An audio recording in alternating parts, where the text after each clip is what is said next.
Oke, video kali ini Mimin akan membahas tanya soal 11 dari kalian, soalnya yang udah Mimin dapatkan dari email ya.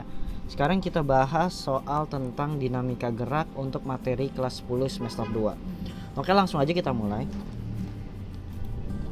Koefisien gesekan antara benda 3 kg dengan permukaan seperti pada gambar. Oke, jadi di soal itu ada gambar dengan mu-nya itu 0,25, masanya itu 3 kg. Massa 2-nya itu 5 kg. Jadi kalau kita tuliskan diketahuinya, kita dapatkan 3 kg, M2-nya itu 5 kg, mu-nya itu 0,25 seperti pada gambar ya. Pertanyaannya adalah tentukan persamaan pada tegangan T1, persamaan pada tegangan T1, persamaan pada tegangan T2, dan persamaan percepatan pada kedua benda. Oke, langsung aja kita mulai. Jadi untuk kerjakan soal seperti ini, langkah pertama yang harus kalian lakukan adalah membuat uraian gaya untuk yang benda satunya dulu. Kenapa begitu? Karena benda satunya ini ada gaya geseknya. Jadi kita harus hitung dulu gaya geseknya itu berapa. Berarti kita masukkan sigma Fy sama dengan 0. Kenapa sama dengan 0? Karena kan sistemnya itu hanya bergerak terhadap sumbu X untuk yang benda benda satu maksudnya. Berarti sigma Fy sama dengan 0, oke? Ya udah. Karena di gayanya itu ada dua gaya, yaitu n-nya ke atas dan w-nya itu ke bawah. Berarti ada n dikurang w sama dengan 0. Kenapa dikurang? Karena arahnya berlawanan ya. Ya udah didapatkan n-nya itu sama dengan 30 Newton. Nah, setelah dapatkan 30 Newton, Fk-nya itu selalu bergerak ke kiri. Kenapa? Bukan selalu bergerak ke kiri, maksudnya karena di sini udah tahu arah gayanya itu, arah percepatan itu ke bawah, dan di sini arah percepatan itu ke kanan, maka Fk-nya itu selalu berlawanan dengan arah gerak benda, berarti ke kiri. Ya udah, Fk itu rumusnya n dikali mu. N-nya itu tadi kita dapatkan 30 Newton, mu-nya itu 0,25, maka didapatkan Fk-nya itu 7,5 Newton ya.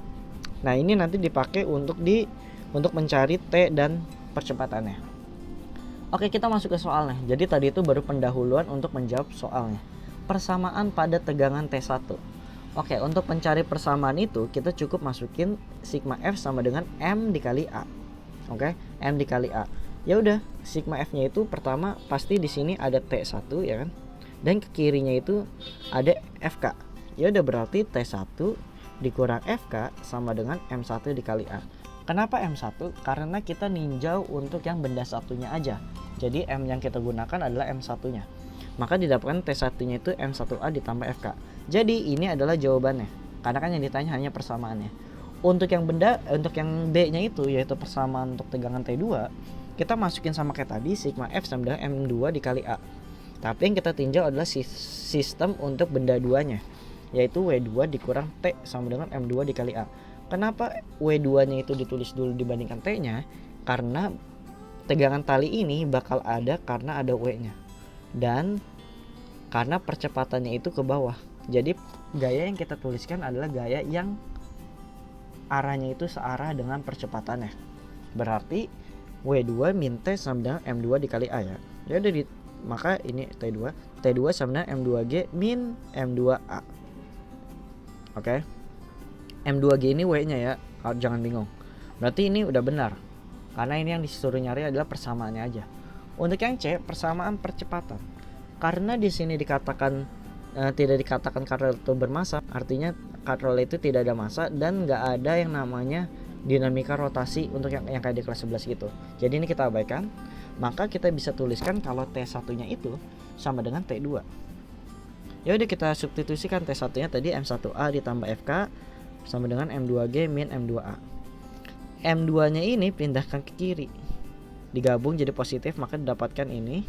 Kalau yang ditanya A, maka A-nya itu M2G min Fk. Ini rumus hasil akhirnya untuk persamaan percepatannya. Jadi sebenarnya kalian kalau mau menghitung tentang persamaan-persamaan yang di soal-soal ini, kalian itu Mimin udah pernah bahas di live IG waktu itu tentang dinamika rotasi ini. Bukan dinamika rotasi, dinamika partikel gerak hukum Newton ini. Jadi kalian cek aja di feed, udah pernah Mimin bahas ya di live-nya itu. Jadi untuk memudahkan kalau video ini kurang jelas. Nah, masuk ke yang C-nya. Maksudnya ke pertanyaan yang hitunglah. Di soal itu dituliskan hitunglah besar tegangan T1, besar tegangan T2, dan besar tegangan dan besar percepatannya. Nah, untuk mencari tegangan tali itu yang kita butuhkan adalah percepatannya dulu. Itulah kenapa di video ini Mimin cari percepatannya dulu, baru nanti bisa nyari tegangannya. Ya udah, berarti kita cari dulu percepatannya berapa. Karena tadi udah dapat persamaan cepatnya, berarti kita langsung masukin aja. M2 nya itu kan tadi didapatkan 55 kilo dikali 10, maka 50 dikurang FK nya itu 7,5 per massa 1 tambah M2 massa 2 nya itu 8, maka didapatkan A nya itu 5,3125 meter per second kuadrat. Untuk nyari T1 tinggal masukin ke persamaan yang di A tadi, yang ditentukan yang poin A. Masukin M1 nya itu tadi 3, A nya itu yang tadi kita hasilkan dapatkan itu, ditambah FK nya 7,5, maka didapatkan T1 nya itu sekian. Untuk B nya, jadi sebenarnya kalau kalian itu nggak perlu ngitung T1 sama T2 nya dua-duanya, karena hasilnya itu bakalan sama. Tapi untuk memastikan aja, berarti T2 nya itu kita hitung M2G dikurang M2A, masukin nilainya kayak biasa, bisa lah ya kalian udah SMA. 50 dikurang 26,5625, maka didapatkan 23,4375. Nah ini sama kan, kalau sama biasanya itu ini hasilnya itu benar tuh. Oke, ada kesulitan? Mimin harap tidak ada ya. Jadi untuk yang soal ini itu sebenarnya mau Mimin bahas di tanya soal 12. Tapi karena ini materinya masih berhubungan dengan dinamika gerak, hukum Newton, Mimin bahas saja sekalian. Jadi biar dalam satu bentuk video aja. Nah soalnya itu seperti ini. Sebuah kardus bermasa 10 kg diletakkan pada sebuah bidang miring dan akan diangkat dengan menggunakan katrol seperti pada gambar. Jadi di sini masanya itu diketahui 10 kg. Oke. Kemiringan bidang miring adalah 45 derajat, oke. Dan lantai bidang miring mempunyai koefisien gesek 0,4. Oke, 0,4 ya. Maka di sini tetanya itu 45. Agar beban pada bidang miring tepat terangkat, maka beban minimum yang tergantung pada katrol haruslah sebesar. Nah, untuk ngerjain soal ini masih mirip sih kayak tadi. Di sini kan sudah nanya beban minimum. Nah, sama kayak tadi, selalu kita tinjau untuk benda 1 sama benda 2. Benda satunya kita lihat, kita anggap yang ini benda 1. Oke. Ya udah, kita lihat di sini benda-benda yang gerak itu, ingat kalau ada kayak gini kan berarti percepatannya ke atas, sedangkan yang di sini di bawah. Maka yang kita tulis itu adalah T1-nya dulu. Maka T1 dikurang di bawah sini ada W. Jadi kan kalau kita lihat gambar itu sebenarnya kalau di sini ada benda, W itu selalu arahnya itu selalu vertikal ke bawah. Kalau di sini bidang miringnya itu di sini, maka berdasarkan aturan sudut-sudut lah yang pernah kalian pelajari di SD, SMP juga, maka yang sudut di bidang miring ini akan sama seperti sudut di sini. Di sini W cos. Sedangkan yang di ke atas ini di sini adalah G normalnya, dan sedangkan di sini adalah W sin tetanya. Karena yang kita lihat adalah arah yang sejajar dengan bidang miring, maka yang kita masukkan adalah W sin theta. Kemudian di sini ada gaya gesek. Gaya geseknya FG. Min, kenapa gaya geseknya ke bawah? Ingat lagi kayak di soal nomor 1 tadi. Karena arah gayanya itu ke atas, maksudnya arah percepatannya ke atas, maka FG-nya itu selalu bergerak berlawanan dengan arah geraknya itu ke bawah. Makanya di sini minus FG. Jadi didapatkan T1-nya itu M1A ditambah W1 sin theta ditambah FG. Ini untuk persamaan 2-nya ya. Untuk persamaan 2 maksudnya untuk benda 1. Nah, untuk benda 2 sama kayak tadi, kita tinjau cuma ini doang. Berarti sigma F sama dengan M2 kali A kan. Di sini ada W2 sama T2. Yang kita tulis yang mana? Yang searah dulu dengan percepatannya, yaitu W2. Makanya di sini W2 min T2 sama dengan M2A. Maka didapatkan T2 sama dengan W2 dikurang M2A. Masih sama kayak tadi, karena katrol itu tidak bermassa, maka bisa kita katakan kalau T1 sama dengan T2. Oke. Masukin substitusikan T1-nya di sini, T2-nya di sini. Nah, karena di soal yang ditanya adalah beban minimum yang tergantung pada katrol haruslah beban minimum. Beban minimum itu artinya adalah sesaat sebelum bergerak. Artinya apa? Artinya itu adalah ketika A-nya itu 0.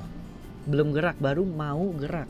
Makanya di sini A-nya itu sama dengan 0. Jadi yang ada A-nya kita coret, gitu kan, ini coret, ini coret. Maka sisa cuma ini doang. W1 sin theta plus Fg sama dengan W2. W1-nya masukin Mg sin theta ditambah Fg-nya itu kan tadi rumus Fg itu mu dikali N ya. Nah, kalau kalian bingung, cek lagi deh di soal nomor 1 tadi.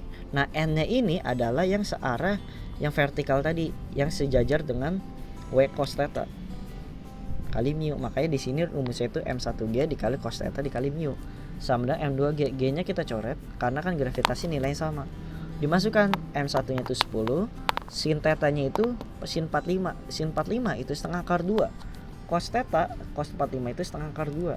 Mu-nya itu 0,4, M2-nya itu yang ditanya. Ya udah, 5 akar 2 ditambah 2 akar 2 sama dengan M2.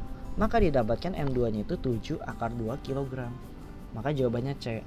Jadi seperti itu aja. Oke. Kalau mungkin pembahasan mimin terlalu cepat, bisa kalian pause dulu aja, sekalian dicatat dan dipahami dulu. Oke.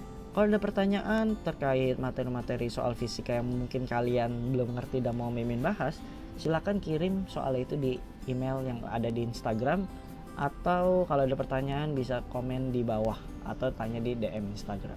Oke, sampai berjumpa di pembahasan tanya soal selanjutnya.